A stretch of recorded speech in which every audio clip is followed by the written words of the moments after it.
Welcome to this tutorial. So as you can see, we'll be marking out 4 inches at the back piece. So this will ease your wearing. So for your head to be able to pass through the neck. So depending on how big your head is, you can decide to increase it. So we'll be getting the material we'll be using for the turning. So as you can see, the material has been folded. So the 3 parts of the material will be folded, just the upper part was left unfolded. So you'll be sewing. So you'll be sewing round like that, which you've seen we've done. So after sewing, you use your scissors to notch out the mid part.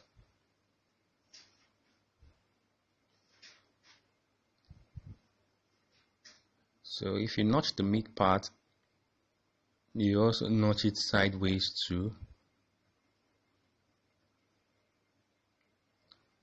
But just make sure while notching you don't catch the thread you use in sewing. So after doing that, you turn inwards like you see we're doing now. So after turning inwards, you press. So this is what you get after pressing. So you can use, if you like, you can sew it. If you don't want any stitching, like me, I don't want any stitching, so what I'll do is I'll use an hemming gum, which you can see I place it under, put it in all the strategic positions all around. Then after doing that, I'll press with my iron to hold firm. But if you don't want to go through all this stress, you can always just sew, and that is mostly done when you have a matching thread. So as you can see, we've done that. It's well firmed. So before we can fix our collar, we have to make sure we've joined our shoulder line.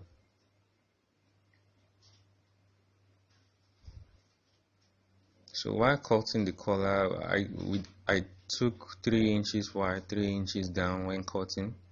The back was just 1 inch down.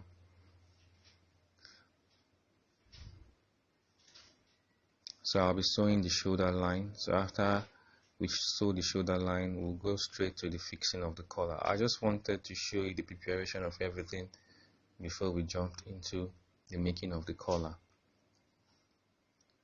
So after sewing our shoulder line, we'll go straight to the business of the day, which is fixing our collar or making our collar. So the collar, the reason we notched the back was because the closing will be at the back of the gown, not the front. So the collar will overlap each other at the back, not the front, as you can see. So the first thing we do, we take our measurement round, which we've already done. Then cutting our collar, which we've started now, I measure 5 inches. Remember, the neck is 3 inches round, so I'll be making use of 5 inches round now. So I'm cutting like what they call a sector, I think, yeah, a sector in mathematics. So my radius, which is the constant difference round, is 5 inches.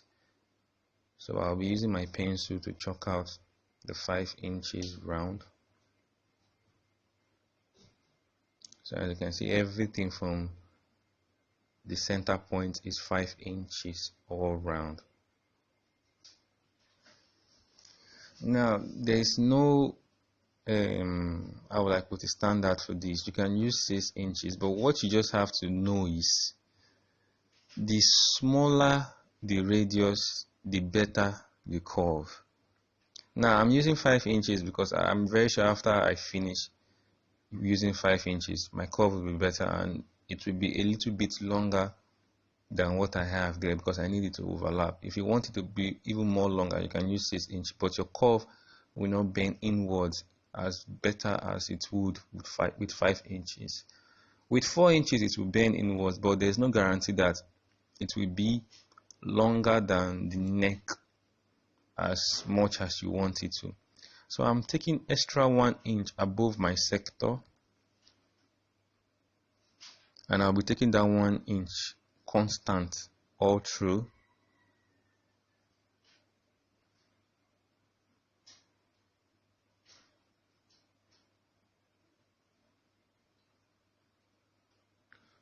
Because I want my collar to be 1 inch high.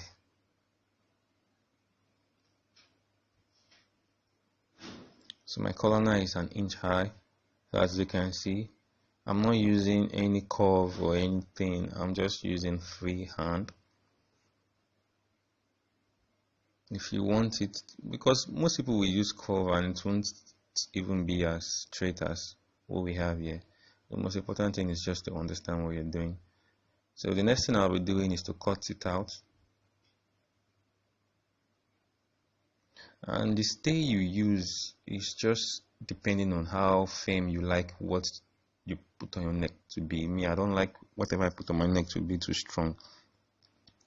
So I'll be placing what I cut out on a white piece, and I'll be cutting at least 1/2 inch wider all through. It can be more than 1/2 inch, but for when you start working, all you just need is 1/2 inch wider all through. 1/2 inch wide, sorry, all through. So after just cutting out, I'll still make sure everything is just 1/2 inch and not more than. For now, I just want to cut it off the big piece so I can work with the small piece I have. So now that I've removed it from the big piece, I can just carefully make sure everything is 1/2 inch all through. Next thing, I'll press, make sure it is firmly attached. Then I'll fold the excess 1/2 inch at that side.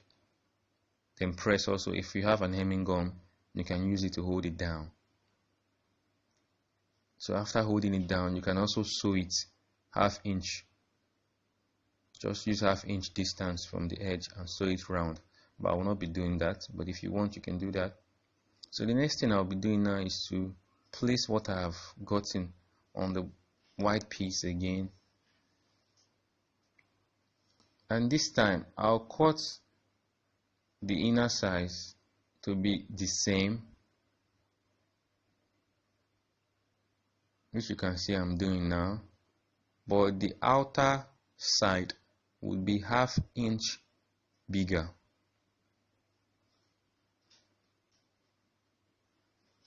So I've succeeded in cutting the inner part to be the same measurement. So the outer part I can cut as big as I want, but when I'm working, all I need is 1/2 inch.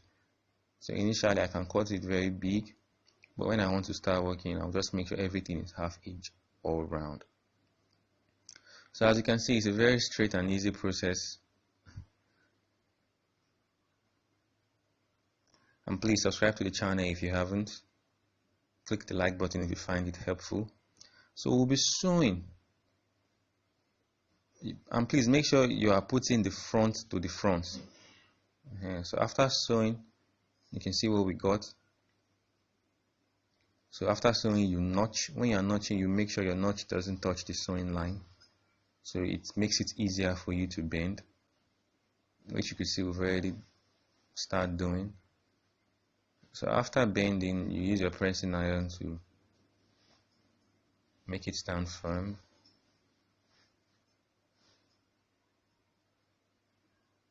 And you do that all through.